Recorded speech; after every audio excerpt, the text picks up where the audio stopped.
एक बहुत ही प्यारा छोटा सा नटखट सा शैतान सा बच्चा था। सभी परिवार वाले उससे बहुत प्यार करते थे, लेकिन वो इस लाडलेपन में थोड़ा सा बिगड़ता गया। मतलब कि वो हर बात पे जिद करने लगा। जैसे जैसे बड़ा होता गया और स्टाइल मार मार कर फिजूल खर्चियाँ करता गया। परिवार वालों ने सोचा क्यों ना उसे कुछ सबक सिखाया जाए ताकि वो बड़ा होकर फिजूल खर्चियाँ करना बंद कर दे। लेकिन उनकी बात उसने मानी नहीं।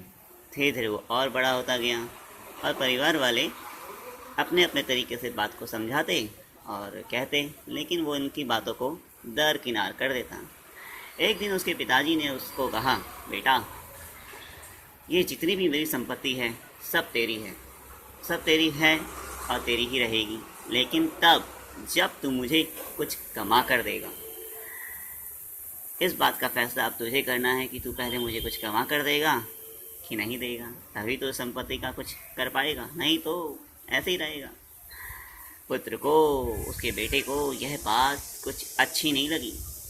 निकल गया मार्केट में। वो सुबह से शाम होती गई। एक व्यापारी के यहाँ पे उसे एक ठेले का काम मिला। ठेले पर उसने कुछ सामान लादना था और कहीं दूर रख के आना था। इसके उसे कुछ रुपए मिलने चालू हो गए।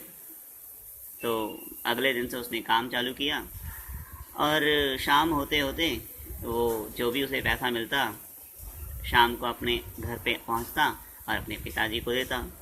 उसके पिताजी उसको देखते, उस पैसे को हाथ में पकड़ते और बेटे को अपने घर के पीछे एक कुआं बना हुआ था उसके पास लेकर जाते और जो पैसा कमा कर लाता उसको उसी कुएं में डाल देते। बेटे ने ये सब देखा तो थोड़ा अजीब लगा, लेकिन उसने कहा चलो कोई बात नहीं। कुछ दिन तक यही क्रम इसी तरह चलता गया, लेकिन कुछ दिनों के बाद वो थोड़ा झुंझला उठा। आहत हो गया ना कि उसकी मेहनत की कमाई को कैसे कोई इस तरह से बर्बाद कर सकता है। तो उसने एक दिन पिताजी से पूछ लिया, पिताजी, मैं सुबह से शाम तक इतनी मेहनत करता हूँ और आपने मेरे ये पैसे इस कुएं में लगातार डाले जा रहे हैं। एक दिन भी नहीं, कई दिन हो गए। कौन से इस कुएं से पैसे का पेड़ उग कर आना है, तो क्यों डालते हैं आप ये पैसा मेरा, बर्बाद करते हैं इस तरह से। पिताजी ने कहा, हाँ बेटा, आज आपने सही सवाल किया।